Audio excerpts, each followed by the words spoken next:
안녕하십니까, 조윤성입니다. 승객 400여 명을 태운 여객선 세월호가 진도 해상에서 침몰한 지 12일이 지났습니다. 사고 이후 지금까지 계속되고 있는 절망적인 상황에 온 국민이 좌절하고 분노하고 있습니다. 이번 세월호 침몰은 사실 오래전부터 잉태돼 있었습니다. 정부는 과거에 숱한 대형 사고들에도 불구하고 효율적인 대응 체계를 갖춰놓지 못하고 있었습니다. 이 시간을 통해 사고 수습 과정에서 드러난 문제점들을 되짚어보고 앞으로 어떤 것들을 준비해 가야 할지를 살펴보도록 하겠습니다. 함께 이야기 나눠주실 분들 세 분 나오셨습니다. 먼저 최태산 전국 재난심리지원센터 연합회장입니다. 네, 안녕하십니까. 정영환 한국 BCP 협회장입니다. 안녕하십니까. 사고 이후 진도 현장 계속 지키고 계시죠? 윤현석 광주일보 기자 함께했습니다. 안녕하십니까. 네, 먼저 진도 현장 소식부터 이야기해 보도록 하겠습니다. 무엇보다도 현재 그 유족과 실종자 가족들의 상황이 가장 궁금합니다. 최 교수께서 가장 잘 알고 계시리라 생각되는데요. 아비규환이라고 그럴까요? 뭐 이렇게 참담하다 이런 형용사로밖에는 뭐 표현할 길이 없을 것 같습니다. 네, 그 윤 기자께서 지켜본 상황 어떻습니까? 지금 사망 실종자가 모두 302명인데요.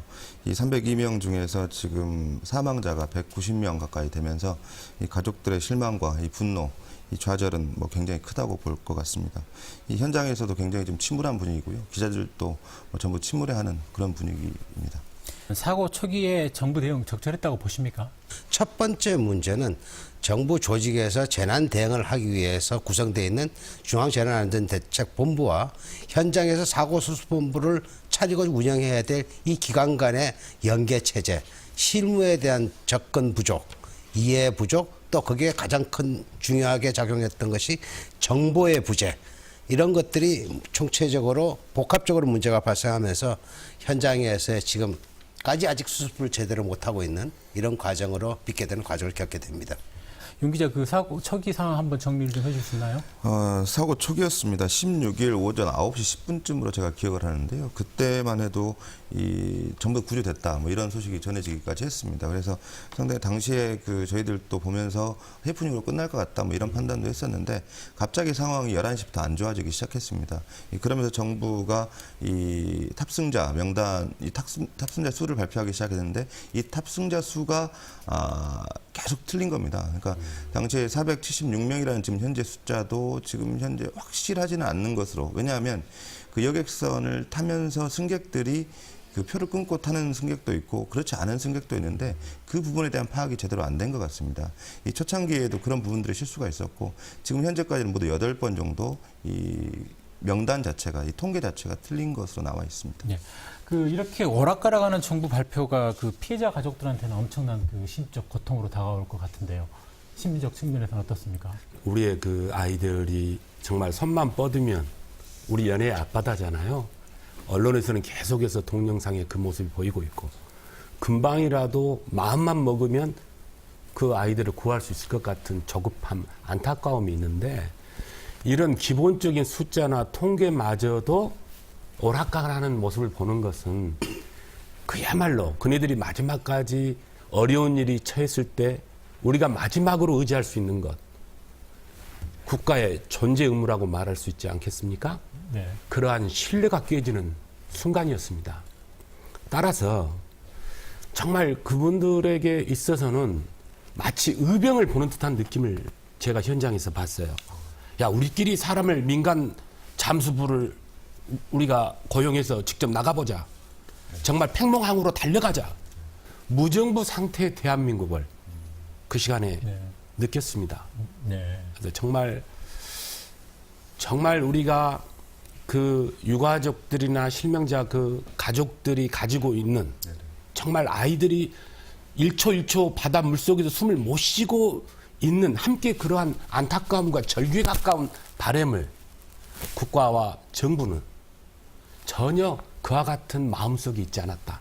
어떻게 보면 이 참사의 그 자체가 문제가 아니라 이렇게 많은 공분과 분노를 일으킨 그 핵심 뒤면에는 우리와 너희들은 같지 않았다. 이런 느낌의 어떤 불신, 배반감 이런 것들이 분노로 표출되지 않았나 하는 생각을 해봅니다. 명령 지휘 통제 상호 협조에 관련되는 위기 관리, 재난 관리의 초기의 단계를 누가 할 것이냐. 제일 중요한 문제가 첫 단추가 이 부분에서 시작이 됩니다. 그러면 사건이 우선 인지되고 거기에 따라서 이미 사전에 이미 훈련되고 관련돼서 매뉴얼대로 우리가 얘기하는 정부에서 얘기하는 매뉴얼대로 각각의 임무와 역할에 따라서 현장에서 누가 지휘 통제 상호 협력해가는 문제를 할 것이냐는 게 규정이 되어 있습니다. 그런데도 그 규정이 자기하고 관계가 없다는 것으로 다 넘어갔다는 거죠. 그러다 보니까 정보에 대한 통합적인 정보에 대한 집결도 부재했고 그 직결된 정보를 가지고 누가 명령을 할 것인지 누가 지휘를 할지 즉 우리는 이렇게 얘기를 합니다.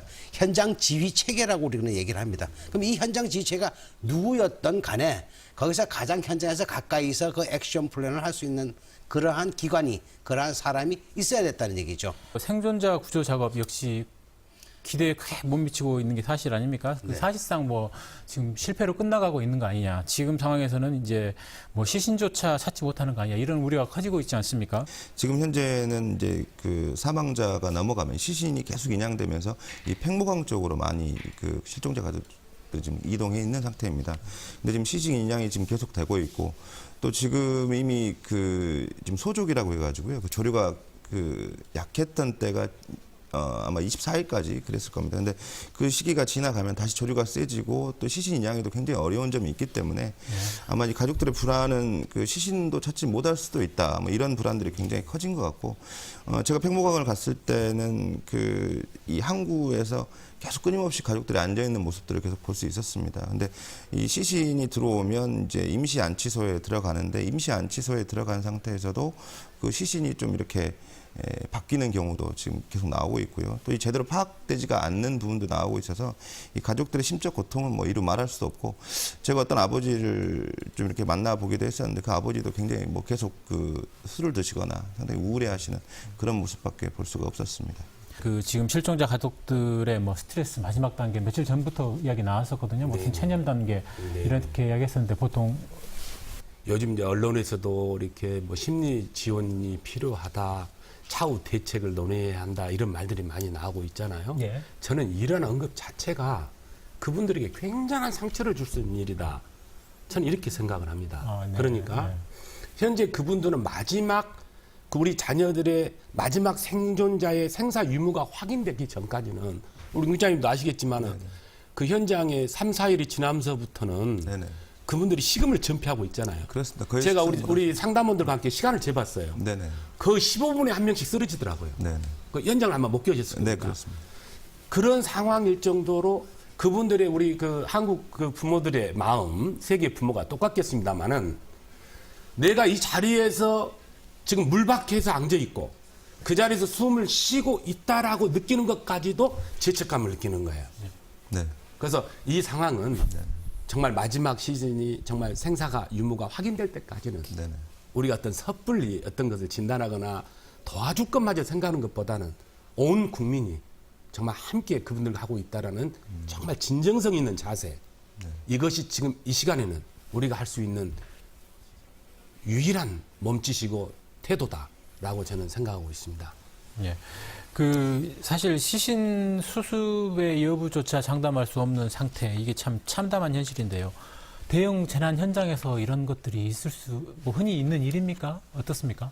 과거 사례에서 볼 수 있었나요? 이 사례가 우리가 대표적으로 이러한 비슷한 우리 한국에 있었던 사항이 우리가 2003년도 2월 달에 발생한 대구 지하철 사건이었습니다. 네. 이 대구 지하철 사건이 그 당시에 객실에서 불이 났을 때 그 당시도 똑같이 마찬가지 상황이었어요. 기관사가 기다리고 있어라. 앉아 계시라. 곧 정리가 된다. 기관사가 안내방송을 하지 않았더라면 아마도 많은 분들이 탈출을 했을 거예요. 그 당시에도 마찬가지로. 근데 마찬가지로 그때도 어떤 문제가 있었었냐면 그때는 이미 화재 발생으로 인해서 시신의 송계가 가기 시작을 하죠. 그런데다가 더 큰 문제가 됐던 것이 소방관들이 불을 진압하기 위해서 소방호스가 우리가 생각보다 고압호스입니다. 그 고압호스를 실질적으로 갖다 뿌리기 시작했죠. 예. 그러니까 결국은 이미 불에 타 있는 그러한 우리 이 사람을 갖다가 그 고압호스로 쏜다면 이게 제대로 나타나겠습니까? 지금 10년 전 얘기입니다만은 지금은 DNA라든지 여러 가지 과학적인 방법으로 도출을 합니다만은 실질적으로 재난 발생 시에는 이 시신에 대한 판단력이 흐려지는 경우가 많습니다. 그래서 항상 그러한 부분을 가장 과학적인 가장 빠른 어떤 형태를 만들어서 항상 그렇게 할 수 있는 그런 체계를 만들어야 되는 것도 중요한 문제입니다. 왜냐하면 당장 누가 누군지도 모르고 이렇게 앉아 있는 거는 더 큰 고통이거든요. 예. 그래서 그런 걸 그러기 위해서는 정부나 국가나 지방자치단체나 책임기관들은 그러한 쉽게 변별할 수 있는 그런 테스팅 기법을 만들어 놔야 됩니다. 그리고 이번 세월호 사고에서 지금 나타나고 있는 심각한 문제 중에 하나가 이제 불신이 커졌다라는 것인데요. 정부와 국민 사이의 어떤 신뢰감이 깨졌다. 지금 그렇게 판단이 되는데 먼저 그 실종자 가족들 이야기가 궁금해요. 정부 불신 현장에서는 정부 믿지 못하고 있는 거죠? 그렇습니다. 그 17일 날 박근혜 대통령이 그 진도 실내체육관을 방문했을 때 이제 상황인데요. 그래서 당시에 그 가족들은 이제 뭐 말씀하셨지만 굉장히 그 심리적인 안정이 굉장히 필요한 시기였습니다. 그런데 이제 그 아까도 말씀드렸지만 통계가 틀려버리고 그다음에 기본적으로 그 구조 작업 자체가 신속하게 이루어지지 못하고 이런 거에 대한 굉장히 불만이 쌓여 있었고 이 박근혜 대통령에게도 그런 불만들 얘기했었습니다. 그러다 보니까 이 박근혜 대통령이 이제 그 지시를 내려서 또 그때 상황이 개선되는가 했는데 또 그런 부분들이 제대로 안 지켜져서 그 가족들이 항의 방문을 가겠다 이 청와대로 그래서 갑자기 그 제가 알기로는 20일 밤으로 알고 있는데요.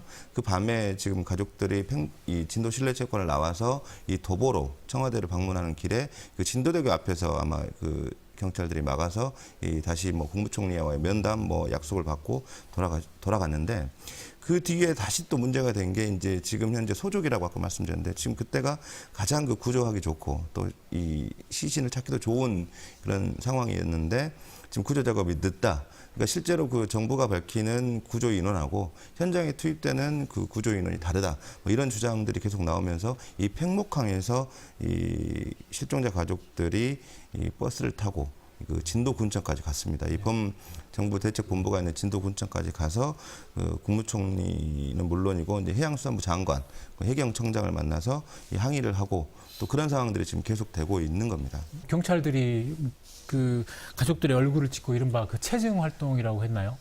그렇습니다. 범죄자 집단 취급하는 듯한 그런 느낌까지 받았는데 좀 심하다라는 생각이 들었어요. 어떻습니까? 아마도 이게 이제 지금 저희들이 한 번도 당해보지 않는 사안이기 때문에 거기에 대한 어떻게 대응을 해야 되는지를 굉장히 미숙했다라고 저는 판단합니다. 그러니까 당시에 맨 처음에 그 진도 실내체육관에 있을 때 저도 목격한 상황입니다만 그 정부 기관들 뭐 안전행정부, 해양수산부, 뭐 경찰, 해경에서 이렇게 쭉 그 명패 이렇게 가지고 이렇게 앉아 있는 모습들이 있었는데 그 앉아 있다 보니까 가족들이 계속 와서 이렇게 물어보고 이거 어떻게 된 거냐, 구조가 어떻게 되고 있냐 이걸 물어보는데 그 지금 기관에 있던 직원들이 전혀 아무 말도 하지 못했거든요. 그러니까 이렇게 말도 못하고 설명도 못하고 이 안정을 취해주는 것도 못하다 보니까. 굉장히 불신이 높아졌고 그분들이 뭐 이렇게 구체적으로 할 수는 없었겠지만 기본적으로 어떤 대응을 좀 해줬더라면 이런 불신들이 좀 떨어질 수도 있었을 텐데 그러니까 당시 체증하고 이런 것들도 어떻게 보면 현장에서 이런 사고가 일어났을 때 가족들에게는 어떻게 해야 된다는 이 실행 매뉴얼. 그렇죠. 실행 매뉴얼에 이런 게 전혀 안 지켜졌다는 거라고 저는 생각을 합니다. 참 기가 막힌 것을 사실 목격을 저희가 했어요. 사실은. 네. 사실은 그날 우리가 살펴보면 네네네.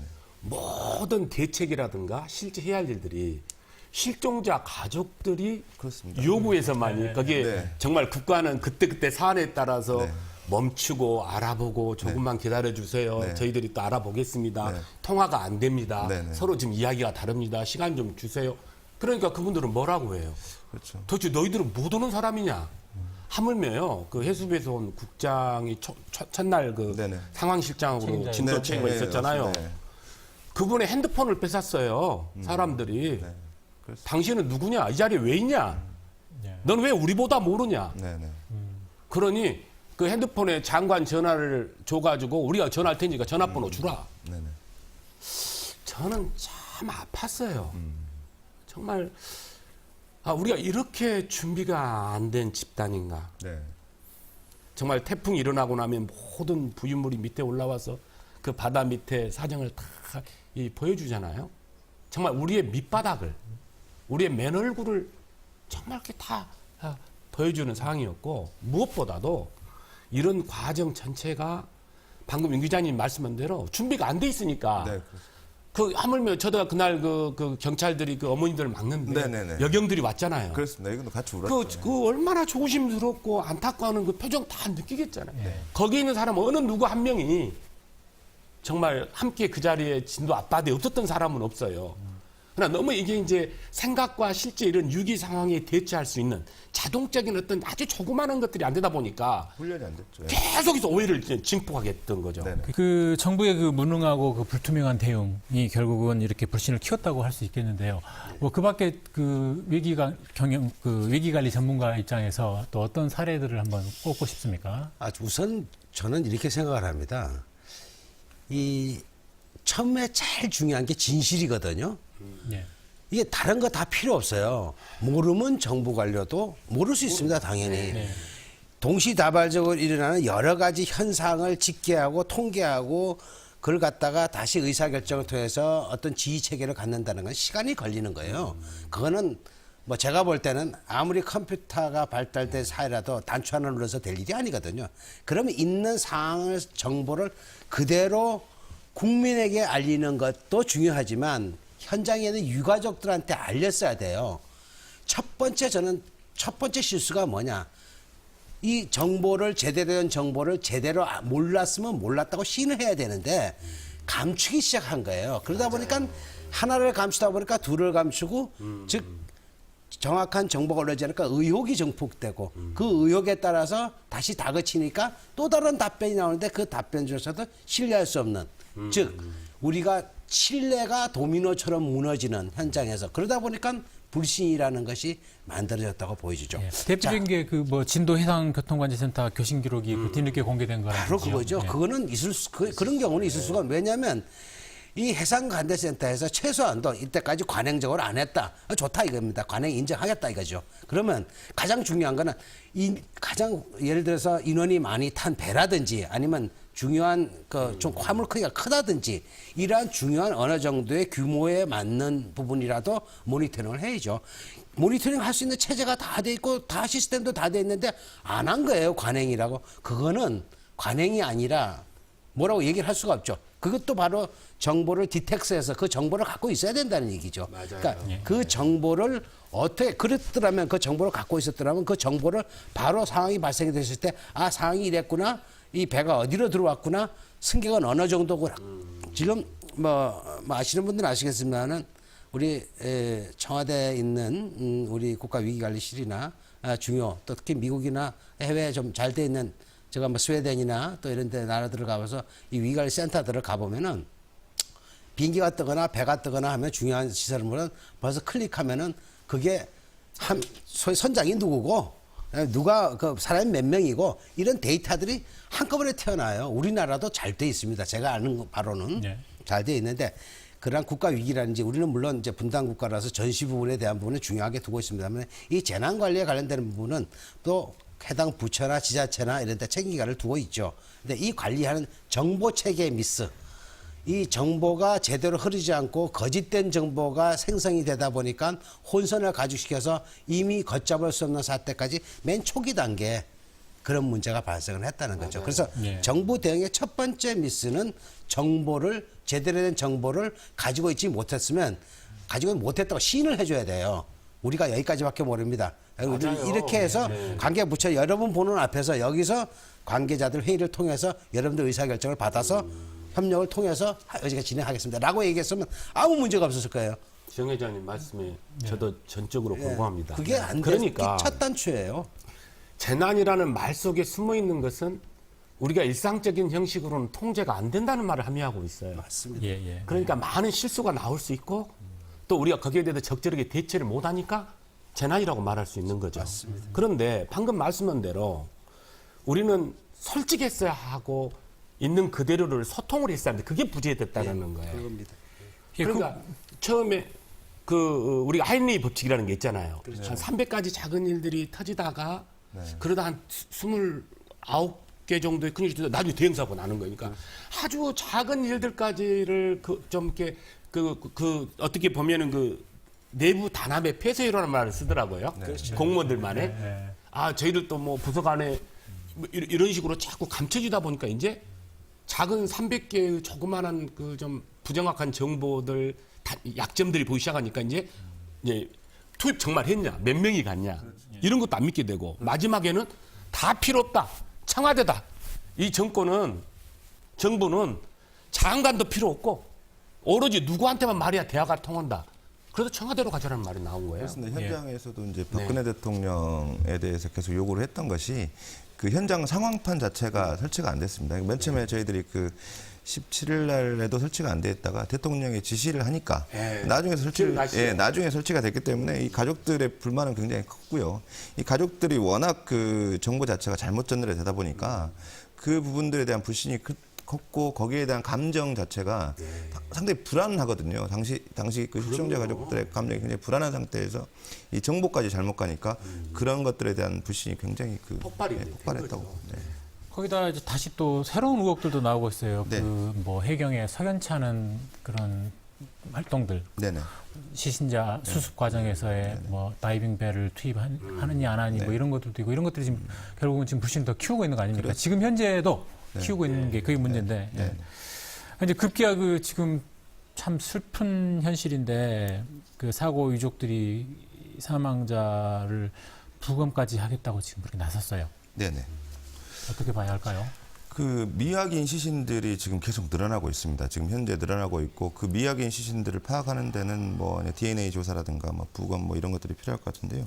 지금 현장에서는 부검 요청을 받고 있습니다. 이 검경합동수사본부에서는 이 실종자 가족들이 원하면 부검을 해당 병원에서 실시하겠다라는 입장을 보이고 있고 또 부검을 요청하는 가족들도 계속 늘어나고 있는데요. 이게 이제 구조가 늦어서 사망한 것이냐 아니냐 이걸 판명하기 위해서라고 합니다. 그러니까 질식사냐 아니면 익사냐 그다음에 이 사망 시점이 언제냐 지금 이걸 밝혀내는 게 이제 부검인데요. 이 부검을 통해서 이 정부의 잘못이 드러난다면 이 정부도 책임에서 벗어날 수가 없다라고 주장을 하고 있습니다. 그러니까 그 첫날부터 약 3, 4일까지 이슈는 뭐 한 가지예요. 지금 아이들이 저 바닷속에 있는데 온 역량을 집중해서 뭐라 하죠? 산소를 공기 주입이 공기 주입을 했냐 안 했냐? 누가 했냐? 지금 그런 지금 노력하고 있느냐? 그 계속 이제 보도가 엇갈린 거죠. 하고 있습니다. 들어갔습니다. 곧 얼질 겁니다. 실제 들어갔습니다. 근데 이분들은 그 말을 정말 내가 지금 숨을 막혀 지금 절절하게 쉬고 있는 거예요. 근데 이런 것들이 나중에 보니까 다 아닌 걸로 판별이 났잖아요. 그러니까 이분들은 어떤 생각했어요? 이번 이 아이들을 우리가 재난 때문에 죽은 게 아니라 우리 국가나 우리 부모들이 못나서 가난해서 힘이 없으니까 너희들이 이따위로 하는 거지. 하물며 어떤 이야기까지 제가 이제 그 현장에서 들었냐면 이 애들이 정말 명문고 아이들이고 강남에 잘 사는 애들이었어도 이렇게 늦장 대처가 일어났을 것이냐. 이제 자꾸 이제 우리가 이렇게 가난하고 힘이 없으니까 다들 이렇게 무관심하고 언론도 이런 식으로 뭐 다 구원했다 했다가 안 됐다 이따위를 하지. 이런 것들이 막 분노를 막 오해를 증폭시킨 거죠. 이번 참사만큼 했더라면 이런 말이 많이 나왔던 적이 없었던 것 같습니다. 그러니까 지금 뱃머리가 나왔을 당시에 구조가 좀 신속하게 이루어졌더라면 그 사고 초기의 대응이 제대로 됐더라면 뭐 이 가족들의 요구대로 맨 처음에 이 무리해서라도 공기를 주입했더라면 뭐 여러 가지 했더라면이라는 얘기들이 많이 나오고 있고요. 그만큼 이번 참사가 굉장히 문제가 많이 있었다. 뭐 이렇게 볼 수 있습니다. 그래서 시신을 확인해야겠다. 너희들 이렇게 3일 동안 우리가 누누이 이렇게 부탁을 했음에도 불구하고 허위로 보고하고 잘못된 정보 주고 변명하고 너희들이 이렇게 수동적으로 늦장 대처해놓고도 정말 잘했다고 정말 한마디로 이야기하면 뻔뻔하게 말할 수 있느냐. 그다음 우리가 시체 부검을 해서라도 그러니까 그 중간에 그런 말이 많이 윤 기자님 나왔잖아요. 그 애들이 시신을 한 애를 왔더니 얼굴이 굉장히 좋더라. 막 이런 것들이 다 정말 너희들이 정말 잘못해서 인재다, 관제다. 이걸 이제 이 사람들이 확인하고 싶은 그런 마음들이죠. 불신에서 초래되는 정말 안타까운 일입니다. 예. 조금 전에 그 정 기자께서는 그 모든 정보의 투명한 공개를 이야기를 필요하다 그렇게 말씀하셨는데요. 또 한 가지 이야기를 해보자면은 지금 최근에 그 며칠 전이죠. 정부가 뭐 전문가들의 입막음까지 시도하고 있다는 이런 보도까지 나오고 있어요. 사실 그 저희도 오늘 그 이 자리에 이렇게 세 분과 함께 학계이수들 이렇게 한 분을 모시려고 했는데 여의치 않았습니다. 뭐 처음에는 호의적이었는데 뭐 석연치 않게 못 나오겠다. 지금 저희도 그런 경험을 했거든요. 정보 공개, 투명하게 정보 공개하는 게 굉장히 중요할 듯 싶은데 어떻습니까? 예, 저는 이렇게 생각을 합니다. 우선은 이제 뭐 전문가들 사이에 지금 이런 얘기가 나오고 있습니다. 전문가들이 얘기하는 것도 장님이 코끼리 만지는 거 아니냐. 이렇게 얘기가 되는 겁니다. 그러다 보니까 또 한편의 전문가들은 더 좀 자제할 수밖에 없다. 오히려 우리가 이렇게 전문가들이라고 얘기하는 것 자체가 혼선을 빚을 수 있다. 이렇게 측면에서 볼 수가 있습니다.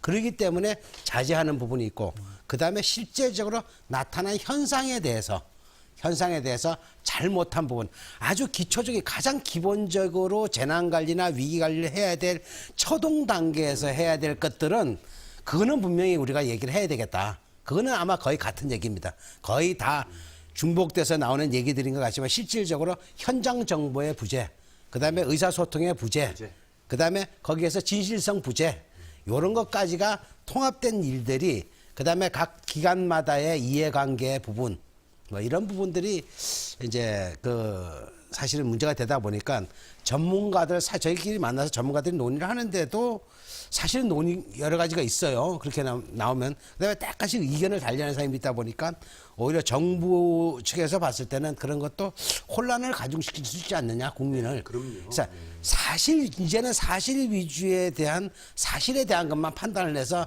보도를 하자. 이제 이렇게. 그다음에 또 뭐 언론 쪽에서는 이렇게 또 가죠. 이제 그런 부분에 대해서 우리가 옛날에 보면 가장 중요한 건 이 사건이거든요. 이 사건에 저는 참 옆에서 보면서 안타까운 부분이 뭐냐면 사건의 핵심적인 부분을 들어봐야 되는데 지금 사건의 핵심에서 빠져가고 있어요. 예. 무엇이냐면 뭐 비리들 갖다가 문제를 항상 그러거든요. 우리는 어떤 문제가 문제 핵심에 접근하기 위한 그 핵심에 과연 어떻게 원인과 과정과 그 결과에 대해서 어떻게 다음에 그 부분을 생기지 않게끔 우리가 할 것이냐는 개선할 수 있는 방안을 만들어내는 것이 아니라 지금 이 자체가 시간이 지나면서 결국 머지않아서 예전의 사례로 보면 머지않아서 이 부분도 개별적인 비리나 누구의 잘못이 결국 언론이나 이런 데서 중심이 돼서 끌 거거든요. 그렇죠. 그러면 그렇게 몰아가는 거죠. 이 사건은 또 멀어지는 거예요. 우리 지금 간단한 얘기로 물론 제도적으로는 우리가 94년도에 성수대교 붕괴가 나면서 시설물 안전에 관련된 시특법이 만들어졌습니다. 그다음에 95년도 삼풍백화점이 붕괴가 되면서 재난에 관련되는 법이 만들어졌거든요.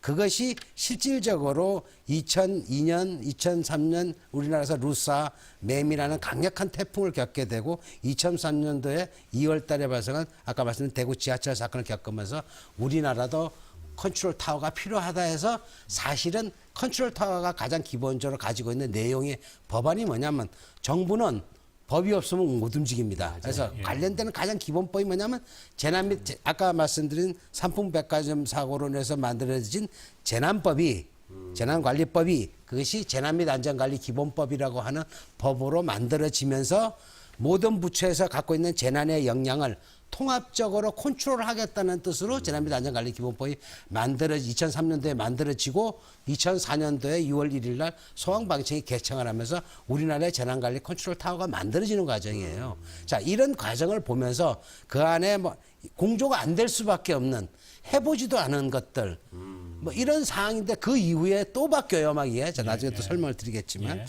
그래서 이러한 문제들이 실질적으로 우리 정부가 뭐 얘기하는 그러다 보니까 전문가들도 나눠져 있어요. 뭐 아까 우리 그 구매장님께서도 최 회장님께서도 말씀을 하셨습니다만은 전문가가 없다고 얘기를 합니다. 근데 사실 보면 전문가 무지하게 많아요. 전문가 무지하게 많은데 그다음에 전문가가 없다고 얘기하는 건 뭐냐면 딱 아주 초점을 가장 깊숙이 아까 제가 장님 코끼리 만진다고 했는데 자기가 가지고 있는 자기의 역량으로 코끼리 다리를 만진 사람은 다리밖에 모르는 거예요. 아는 만큼 지식이 있는 만큼 보이거든요. 이게 마찬가지로 이 재난의 부분도 아는 만큼 보이기 때문에 그 아는 만큼 모이는 부분의 사람들을 다 모으면 코끼리 형상을 그려낼 수 있지 않겠냐는 거죠. 그렇게 되다 보니까 아는 사람들이 자기 부위만 얘기하다 보니까 아니다라고 하는 반론이 생길 수 있고 그것이 국민에게 미치는 영향도 있기 때문에 좀 그런 부분에 대해서 자제를 하자. 저는 뭐 국가에서 통제를 하자는 그런 개념보다도 전문가들끼리 그러한 내용의 얘기들이 지금 좀 나오기 시작을 했습니다. 그래서 지금은 방송이나 언론에서도 이제 좀 전문가에 대한 부분을 좀 논의를 하고 있죠. 예, 알겠습니다. 예, 그 부분은 그렇고요. 이제 불신에 대한 이야기를 이제 하던 중에 나왔던 이야기인데요. 이제 불신하면은 사실 언론에 대한 불신도 빼놓을 수 없을 것 같습니다. 어떻습니까? 그 현장에서 불신, 정보 불신도 있었지만 기자들에 대한 불신도 있었고요. 특히 이제 카메라 기자들에 대해서 굉장히 좀 있는 사실을 그대로 이 보도한다는 것 자체가 굉장히 어려운 일이고요. 그 어려운 일을 가족들의 입장에서보다는 어떻게 보면 언론사 입장에서 접근을 맨 처음에 했던 것 같습니다. 그러다 보니까 이 가족들은 굉장히 지쳐 있고 또 굉장히 분노하고 있고 어떻게 보면 심신의 안정이 굉장히 필요한 시점에서 방송 카메라나 사진 카메라가 이렇게 좀 이렇게 가까이 있으니까 굉장히 그런 부분들의 부담을 느꼈고요. 그러다 보니까 시간이 지나면서 언론에 대한 불만들이 계속 나왔고. 근데 이제 언론사 기자, 저도 기자이기 때문에 기자들 얘기를 또 들어보면 또 그런 것들에 대한 영상이 전달되면서 이 국민들에게 이 정확한 정보들을 줄 수도 있었다라고 이제 그렇게도 말을 했는데 아무튼 이런 부분들도 나중에 이제 저희들 취재를 좀 한참 하고 있는 상황에서 한국기자협회에서 그 이제 보도 가이드라인이 내려와서 이제 그 다음부터는 좀 상당히 좀 그런 갈등들이 좀 줄었는데요. 그런 가이드라인도 이제 정부와 마찬가지로 언론도 이런 사고를 정말 못 봤기 때문에 저도 기자 생활을 지금 20년 가까이 하고 있지만 이렇게까지 큰 사고가 이렇게 또 이런 형태의 사고가 일어날지는 절대 몰랐거든요. 그래서 그런 부분들이 기자들의 대응도 좀 잘못됐다 이렇게 판단할 수 있겠습니다. 현장에서도 그렇고 그 언론 보도 내용 자체도 네, 사실은 그렇습니다. 좀 불만을 네. 갖고 저는 있는 이번 부분이 있지 사건을 않습니까? 우리가 어떻게 크게 개념화하기보다 네네. 그 실내체육관에서 일어난 일을 좀 몸으로 느끼는 게 중요하다고 생각해요. 그날도 많은 사람들이 이제 이런 말 하는 거예요. 야, 우리 대한민국 누군가 한 명 죽어버려야 움직여. 내가 오늘 3시까지 신나 뿌리고 누구 안 오면 어떻게 하면 내가 오늘 내가 대통령이 안 오면 장관 오면 내가 여기서 분신할 거야. 그리고 누구 카메라 얼른 지금 카메라 켜. 이런 상황이 오는 거죠. 그러니까 이분들이 그 절절한 상황이다 보니까 처음 마음에는 대통령이 오셔서 하여튼 특공대를 투입하던 온 정말 영향을 한다니까 얼마나 좀 좋아했어 그 순간에. 근데 기대를 하고 봤던 거죠. 근데 실은 그날 온 것은 TV 화면 큰 거 2개 왔어요. 근데 이런 것들이 언론이 제대로 보도를 못했던 측면도 있죠. 근데 실은 그날 언론을 책망하는 게 아니고 이분들은 다른 거 없었던 것 같아요. 자꾸 그래서 국민에게 보내는 성명도 하고 언론이 좀 이렇게 말해가지고 우리 대한민국 이게 선진국인데 좀만 이렇게 역량을 강화하면 구할 수 있다 이런 그 바램. 그것 좀 알려주세요. 능력 있는 사람, 힘 있는 사람들 힘 좀 모아주세요라는 바램이었지. 사실 그날까지도 이렇게 그 목적은 딱 하나였던 것 같아요. 그렇죠. 네. 저 힘 좀 모아주세요. 도와주세요. 저를 포함한 언론까지도 이렇게 불신을 키웠으니 참 뭐라고 드릴 말씀은 없는데요. 어떻습니까? 그 사고 수습하기까지는 아직 많은 과제들이 남아 있지 않습니까? 이런 불신이 가뜩이나 정부의 취약한 위기 관리 능력의 시스템에 더 부담이 되지 않나 이런 우려가 드는데요. 어떻습니까? 그래서 아까 자꾸 모든 정보의 투명한 공개를 이야기하셨던 것 같아요. 저는 이제 지금 저는 일반적으로 느끼는 것보다는 저는 좀 이 정부의 신뢰에 대해서는 상당히 위협을 느끼고 있습니다. 지금 이렇게 위급하고 위협적인 상황인데도 불구하고 정부 당국자나 과연 우리나라 국가는 국민을 위해서 무엇을 하냐는 거죠. 왜냐하면 이런 사건들입니다.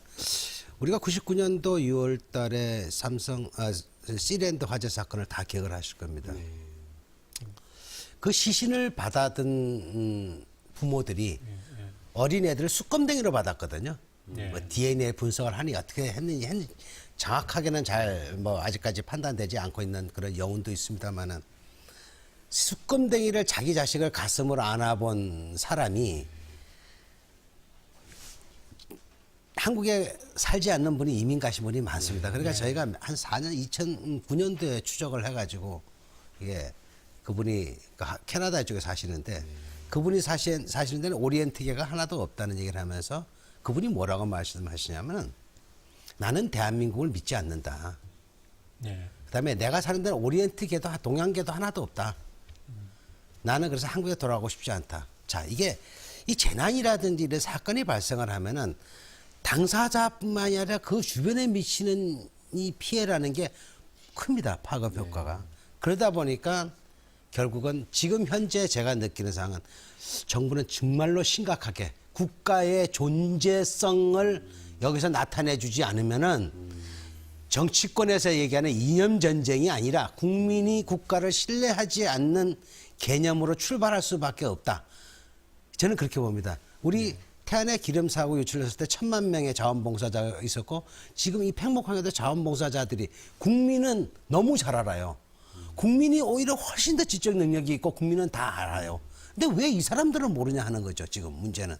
그러면서 아까 말씀하신 대로 청와대에서 대통령이 왔다 가고 지시를 했죠. 다 될 줄 알았죠. 그것이 서민들의 우리 일반인들의 얘기와 전문가들이 이렇게 얘기했습니다. 저 말도 안 되는 소리 하네. 절대 될 수 없어 그 시스템이. 대통령이 얘기한 대로 이게 지켜질 수 있는 밑에 시스템이 안 돼 있어 하부 시스템이. 근데 뭘 하라는 거야. 전문가들은 벌써 그렇게 얘기를 하고 저것도 아니다.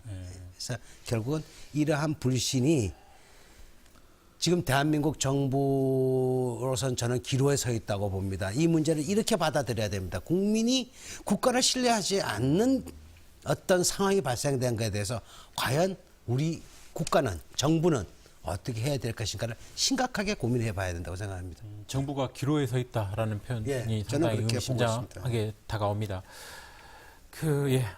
지금 잠시 주제를 조금 바꿔볼까요? 사고 자체에 대해서 이야기 잠시만 해봤으면 합니다. 이번 세월호 그 참사가 정말 기가 막힌 것은 아까 교수님께서도 말씀하셨듯이 먼 바다도 아닌 가까운 바다에서 그러죠. 그것도 뭐 깜깜한 밤 시간도 아닌 아침 시간에 이렇게 일어났었는데 과연 그 배 침몰해서는 안 되지만 배 침몰할 수 있다고 보는데 이렇게까지 많은 그 인명 피해가 날 수밖에 없었던 것인가 이런 것들을 근본적으로 다시 생각을 해보게 됩니다. 어떻습니까? 우리 정 의장께서는 대형 사고로 이렇게 초대형 사고로 이렇게 비화될 수밖에 없었던 가장 큰 원인을 뭘로 꼽으십니까? 아무래도 우리가 이제 뭐 크게 분류할 때는 인재라고 얘기하죠. 예. 우리가 다 인재라고 얘기하는데 인재는 이 두 가지가 크게 나눠서 있다고 봅니다. 첫 번째는 실질적으로 그 행위를 하는 행위 담당자. 실제로 제가 선장이나 관련 기관사나 그 업무를 종사하는 사람. 그다음에 거기에 기술적인 여건도 필요하고 기능적인 여건도 필요하고 그다음에 그 배라는 것이 하나의 형상으로 움직일 수 있는 모든 관계되는 법적 제도적 사항들. 그죠? 이제 이런 것들이 다 첫 번째는 그러니까 운행하는 실제로 기능적인 역할을 하는 사람들. 그다음에 두 번째는 제도적으로 뒷받침해 주는 부분. 그래서 우리는 이 인재 측면에서 관제라는 얘기를 지금 쓰기 시작하는 거거든요. 저는 이렇게 생각을 합니다. 충분히 이거 줄일 수 있습니다. 그럼요. 정말 우리 국가가 정말 국민을 위한다면 제가 아까 말씀드렸듯이 국민이 국가를 위해서 존재하는 시대는 지났거든요. 우리는 어디든지 국가를 선택할 수 있는 시대입니다. 내가 이민을 딴 나라 가서 살 수도 있기 때문에 누가 제재하는 거 없습니다. 이런 상황에서 만일에 국민이 국가를 신뢰하는 어떤 기반적인 이런 요소가 국민은 똑똑한데 국민은 너무 잘합니다. 지금 뭐 팽목항 상황에서 지금 뭐 우리 하는 과정에서 모든 것들이 사실 유가족 의견들 받아들였지 않습니까? 유가족 의견이라는 게 현장에서 빨리 뱃머리 보일 때 어떻게 할 수 없었냐 하는 얘기거든요. 다 아닙니다. 빠질 수도 있습니다. 근데 그 이후에 뭘 했냐 하는 거거든요. 이런 과정을 일련의 과정을 지켜보면서 우리는 충분히 줄일 수 있는 것도 못 줄이고 있다는 거에 저희 같은 사람들이 가슴 아파하는 부분은 할 수 있었는데 그동안 전문가들 수없이 얘기해온 얘기들입니다. 그런데 지금 보시는 대로 예산도 적고 여기 관련되는 전문가들은 다 홀대받고 있고 사건이 터져야 한 번씩 움직이고 뭐 우리 그 회장님께서도 이 재난 심리 치료라는 부분도 2007년도부터 대한민국에서 시작이 됐어요. 그 이전까지는 재난 심리 치료가 없었는데 그 대두가 되기 시작한 게 아까 말씀드린 2003년도 대구 지하철 사건이 발생하면서 시신에 대해서 판별하기가 어려웠어요. 그러다 보니까 그러면서 그 이후 대구 지하철 사건으로 있는 트라우마 이것들을 통해서 재난 심리 지원이 돼야 되겠다 했는데 아까 회장님도 아주 좋은 지적을 하셨는데 지금 그분들에 대해 재난 심리 치료라고 해서 단어를 쓰면 안 돼요. 절대로 안 됩니다. 그 단어는. 옆에서 가장 근접해서 생활 속에서 묻을 수 있게 지원해 줄 수 있는 저 수많은 자원봉사자들이 무엇을 바라고 합니까? 가서 하나 돌멩이 하나라도 뭐라도 이 주워서라도 피해가 안 나게 하겠다는 그러한 것이 심리 치료지 제도적으로 하는 건 아닙니다. 그래서 저는 이 부분까지를 포함한다면은 이러한 대형 사고는 얼마든지 줄일 수 있습니다. 다만 하나 어려운 부분은 있습니다. 자연재해가 발생해서 2차 재난으로 발생하는 경우입니다. 그러니까 2차 재난을 줄이는 태풍이 오는 걸 막을 수는 없거든요. 그러니까 그런 거를 피해를 최소화하게 할 것들은 줄이기 어렵습니다만은 어쨌든 이러한 사람으로 인해서 일어나는 재해는 충분히 줄일 수 있고 또 줄여야 합니다. 그렇지 않으면 대한민국 선진국이라고 할 수 없습니다, 지금. 예. 그 이제 아까 윤 기자께서는 현장에서는 뭐뭐 했더라면 하는 그런 그 뭐 후회들 뭐 아쉬움들이 많다고 하는데 사실 좀 아픈 기억들 순간들이긴 하지만 골든 타임 놓친 부분이 사실은 현실적으로 가장 아픈 부분이에요. 그럼요. 예. 그렇습니다. 이게 지금 골든타임 뭐 30분 정도를 잡고 있는데요. 그 저희들이 취재하는 과정에서 보면 영국 같은 경우에는 9분 내에 출동을 합니다. 일본 같은 경우에도 해난 구조대라고 해가지고 그 군대하고 해경, 뭐 경찰이 같이 10분 안에 출동을 하는 거고요. 그렇게 출동을 해야 이 구조를 할 수 있다는 거죠. 근데 저희들은 그 골든 타임이라고 불릴 수 있는 이 초기 대응이 굉장히 안 됐었고요. 근데 저는 지금 이제 이 검경 합동수사본부에서 계속 수사를 하고 있지만 이 정확한 원인이 아직까지 안 밝혀진다는 게 저는 상당히 좀 아직도 의문입니다. 이 골든 타임을 왜 놓칠 수밖에 없었느냐. 그러니까 지금 뭐 검경 합동수사본부에서 수사 방향이 지금 세 가지입니다. 그 왜 무리하게 변침이 됐느냐, 왜 오른쪽으로 그 조타기가 꺾였느냐, 지금 그거하고 이 과적을 했다는 거하고 이 복원력을 상실했다는 건데 이 세 가지도 전부 다 직접적인 원인은 아닙니다. 이 어떤 원인이 먼저 있었고 그래서 이렇게 이 2차적으로 이런 원인들이 생긴 건데 그 1차적인 원인이 뭐였느냐가 아직까지 안 나오고 있다는 게 사실 지금 선박지 직원들이 전부 다 지금 구속이 돼 있는 상태고 또 이 검경 그 뭐 엄청난 수사 인력들이 들어가서 지금 수사를 하고 있는데 아직까지 수사 원인이 안 나오고 있다는 것이 이 골든 타임을 왜 뺏겼느냐에 대한 원인을 모르는 것도 아마 이것 때문이 아닌가 한번 생각을 해봅니다. 예. 골든 타임 못지않게 구조 작업 너무나 아쉽죠. 예. 저는 이번 일에 있어서 가장 그 큰 문제는 어떻게 보면은 자기 자기를 지키지 않는 가짜가 있었다. 많았다. 아, 그렇죠. 예를 들어서 교사가 교사로서 가르칠 수 없다면 그 학교 기능은 무의미한 거죠. 우리가 빵을 먹어가지고 400명이 죽지 않잖아요, 지금까지. 쌀을 먹고 지금까지 400명이 죽은 사람 없잖아요. 예. 과연 이러한 참사가 일어났을 적에 정말 경찰이 있는데 도둑을 못 잡고 차를 고치러 맡겼는데 못 고친다면 아무 의미가 없는 거잖아요. 어떤 집단이 대한민국이라는 이런 커다란 배를 이 복잡 단단한 사회에 우리 함께 가는 이 먼 길에서 도대체 어떤 집단이 가짜였느냐 이런 걸 물어보니까 사람들이 이제 생각하게 된 거죠. 자원봉사자도 다 뛰어오고 다 잘하는데 제일 못 온 사람들은 공무원이더라. 우리 사회의 관료제도에 문제가 있다. 가장 기능하지 않는 사람들은 관료들이더라. 이걸 현장에서 목격한 거죠. 그래서 그분들의 어떤 도덕성이라든가 책임을 맡는 것에 어울리는 어떤 전문성, 도덕성 이런 것들의 부재다. 그런다 보면 앞으로 만약 우리가 같이 함께 하는데 배 선원도 다양한 역할이 있잖아요. 만약에 우리가 그 선장을 못 믿고 기관장을 못 믿고 선원을 못 믿고 다 못 믿는다면 이 배가 어떻게 가겠어요? 반드시 자기 목을 해야 할 우리가 서로 각자 노인 위치에서 잘 수련을 하고 준비해서 위기가 오면 자기를 수행할 것이라는 믿음이 있기 때문에 이 사회가라는 배가 가는데 이번에 우리가 확인한 것은 가짜가 있다. 뭐 시간이 지나면서 뭐 해운 업계라든지 네. 뭐 해양수산부 뭐 그래서 관료들의 해피야 뭐 문제가 이런 말이 나오잖아요. 예, 지금. 뭐 그러겠죠.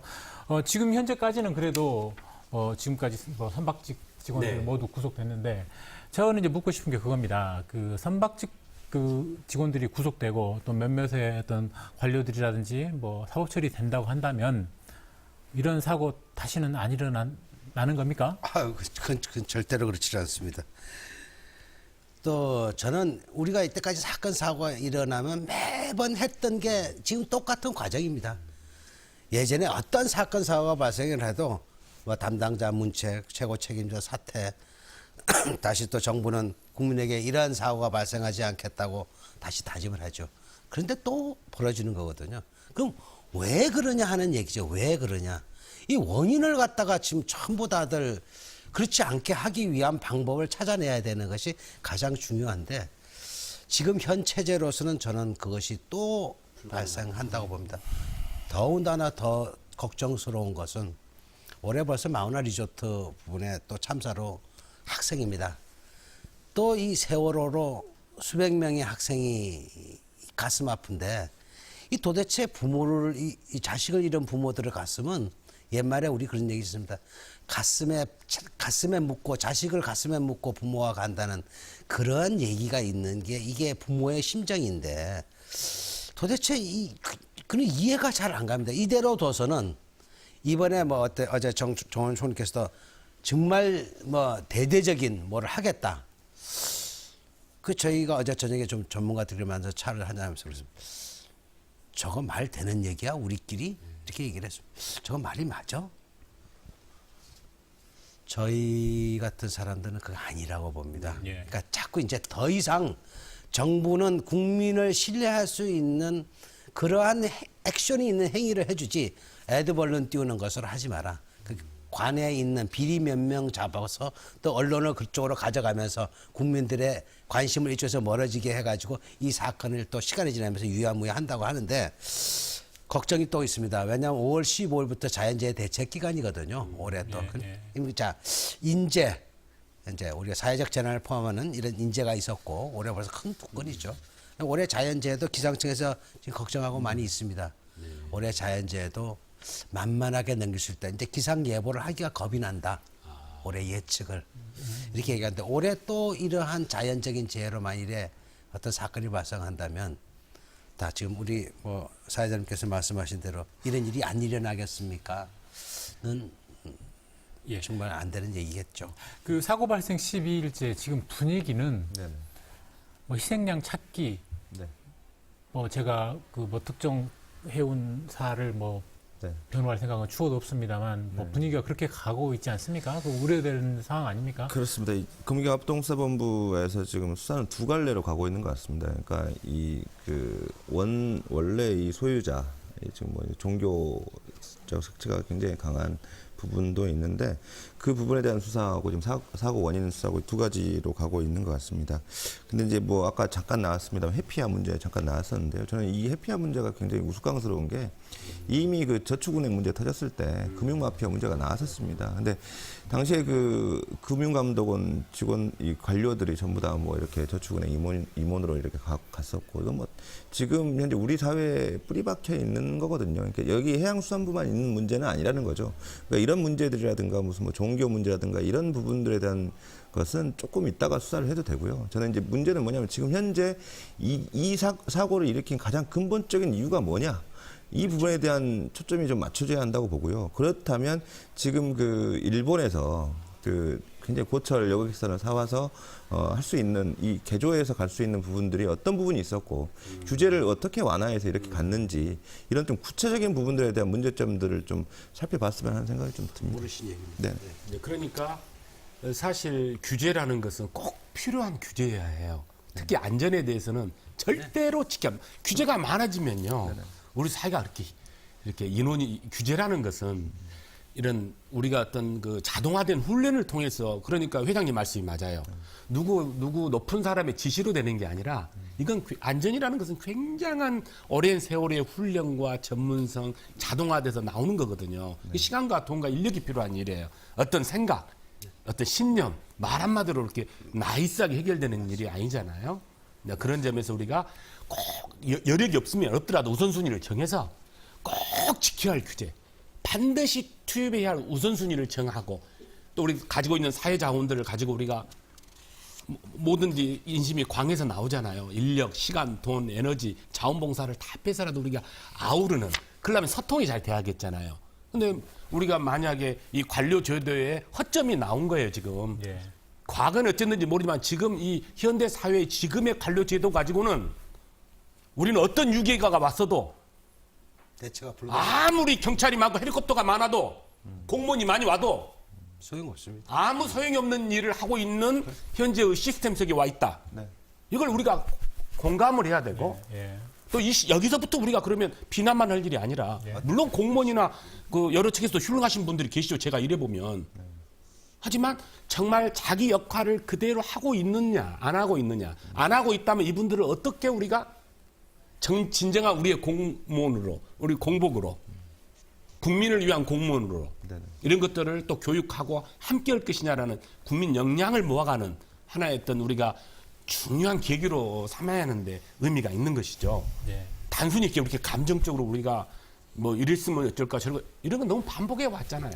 저는 네. 이번에 이런 사태에서 이 전문가라는 것이 누구냐 하는 거에 상당히 많이 관심을 가지고 또 지켜보고 있습니다. 그런데 이제 뭐 어떤 언론에도 나오지 않았고 나오지 않았습니다만은 이 팽목항의 유족들이 이제 체육관에 모이기 시작을 할 때 서울에서 출발을 할 때 여기 농어촌공사의 전남본부의 본부장이 저한테 전화를 왔어요. 전화가 왔고, 회장님 지금 이렇게 했는데 그분들이 내려가시면 당장 뭐 여러 가지가 부족한데 제가 어떻게 할까요? 그래서 현장에서 지원될 수 있는 게 뭐가 있겠습니까? 그러니까 빨리 이 먹을 거라도 음료수하고 빵이라도 해서 몇백 개씩 해서 바로 제가 직접 지시를 해서 바로 움직였습니다. 그래서 제가 그런 얘기를 했어요. 전문가라는 거는요, 다른 게 아니거든요.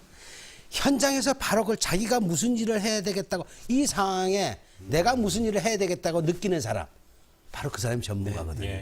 그런 분들이 또 다 있어야 되겠죠. 그래서 제가 제가 전화로 아주 격려를 했습니다. 아주 고마운 아무 언론에서 나오지도 않았지만 그런 분들이 역할들을 해줘야 되거든요. 그게 재난관리의 전문가거든요. 네, 알겠습니다. 네, 전국을 비탄에 빠뜨린 그 세월호 침몰 사건 긴급 진단하는 시간 갖고 있는데요. 서서히 마무리해야 될 시간입니다.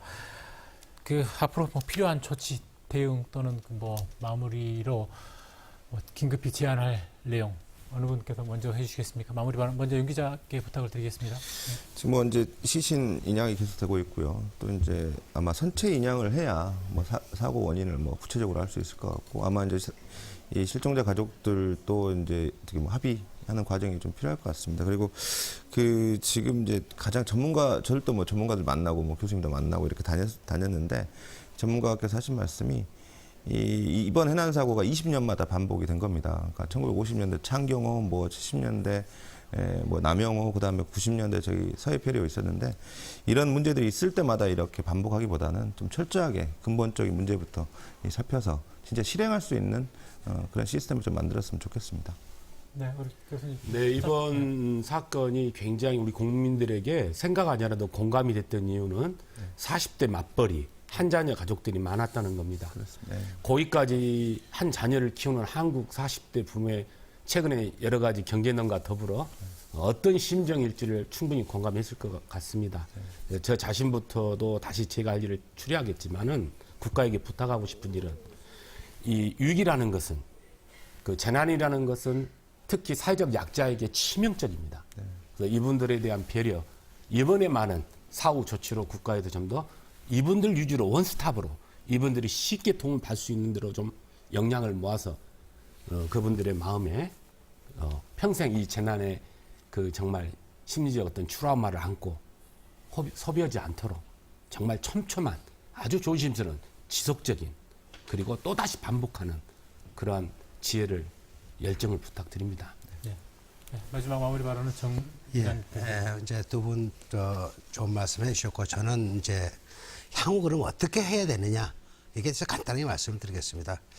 사실 어떤 시설 투자를 해서 이 재난 관리를 한다는 건 어마어마한 돈이 들어갑니다. 그러니까 그걸 가장 돈을 적게 들이면서 효과적으로 할 수 있는 방법은 결국은 전문가라는 단어밖에는 우리가 나올 수 없습니다. 그런데 이 전문가를 또 만든다고 제도를 만들고 뭐 무슨 기관을 만들고 정부 조직을 새로 만들고 이것도 이번 기회에 그러면 불가능합니다.